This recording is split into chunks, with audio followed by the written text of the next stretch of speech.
Des marins voient une forme étrange dans l'eau. Quand ils s'approchent, ils sont choqués.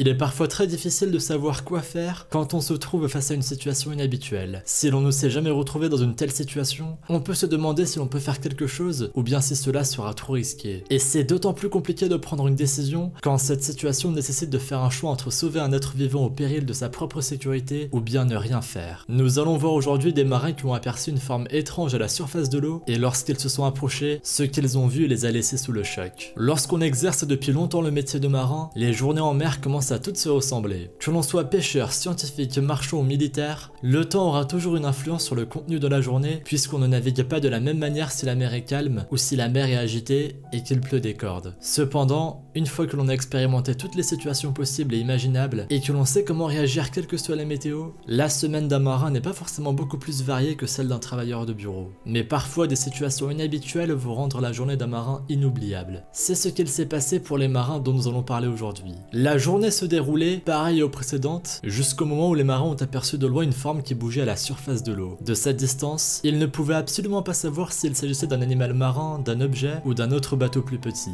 Mais ce qui était certain, c'était que cet objet flottait à la surface de l'eau et qu'il bougeait beaucoup. Lorsque le bateau s'est approché, les marins ont regardé de plus près et ils ont pu voir que cet objet était de couleur grise. Ils ont d'abord cru qu'il s'agissait de déchets, mais au fur et à mesure qu'ils approchaient, ils pouvaient constater que cette chose était en fait d'une plutôt grande taille. Lorsque le bateau est arrivé assez près pour que l'on puisse mieux distinguer les contours de l'objet, les marins ont été choqués. En effet, ce qu'ils avaient aperçu de loin n'avait absolument rien à faire à cet endroit-là. Le bateau était en haute mer, à environ 16 km de la côte la plus proche, et ce qu'ils avaient vu dans l'eau était à leur grande surprise un éléphant. Comment était-il arrivé jusqu'ici? Les marins se sont brièvement posé cette question, puis ils se sont dit qu'ils devaient agir et tenter de sauver l'animal. Ils savaient bien qu'une tâche ardue et peut-être dangereuse pour eux, pour leur bateau et pour l'éléphant les attendait. Mais ils ne pouvaient pas laisser le pauvre animal en pleine mer sans rien faire. Le pauvre éléphant était toujours en train de se débattre pour ne pas se noyer, mais les marins pouvaient clairement voir qu'il était très fatigué. Il devait être en mer depuis longtemps, et ce n'était plus qu'une question de temps avant qu'il ne soit trop fatigué pour continuer à bouger. Parmi les marins présents sur le bateau, une équipe s'est dévouée pour sauver l'éléphant. Après une rapide réflexion, ils ont décidé que la meilleure solution était d'attacher l'éléphant au bateau à l'aide de cordes et de le tracter jusqu'au rivage. Ils n'avaient de toute façon pas vraiment le choix puisqu'ils n'avaient sur le bateau aucun matériel permettant de s'occuper de l'éléphant. Et oui, ils ne pouvaient pas prévoir que cette situation pourrait un jour arriver. Quoi qu'il en soit, l'opération a été une réussite et l'équipe de sauvetage a pu ramener l'éléphant jusqu'à la terre. Lorsque celui-ci est arrivé sur le rivage, il a remercié ses sauveurs avec un barrissement joyeux, puis il est allé s'allonger sur la terre afin de se reposer. Il semblerait que l'éléphant était en train de se baigner dans le lagon lorsqu'il fut emmené en haute mer par les forts courants. Malgré leur taille et leur poids, les éléphants sont heureusement de très bons nageurs. Celui-ci était dans l'eau depuis un bon moment déjà, et il était très fatigué. Mais il a pu tenir le coup grâce à ses très bonnes capacités de nage. Les marins sont arrivés au bon moment, car si l'éléphant était resté une heure de plus dans l'eau, qui sait s'il aurait pu éviter la noyade. Et surtout, ils ont pris la bonne décision. Leur sauvetage improvisé a été une vraie réussite, et grâce à eux, l'éléphant a pu regagner le rivage sain et sauf. Ces marins méritent d'être traités en héros.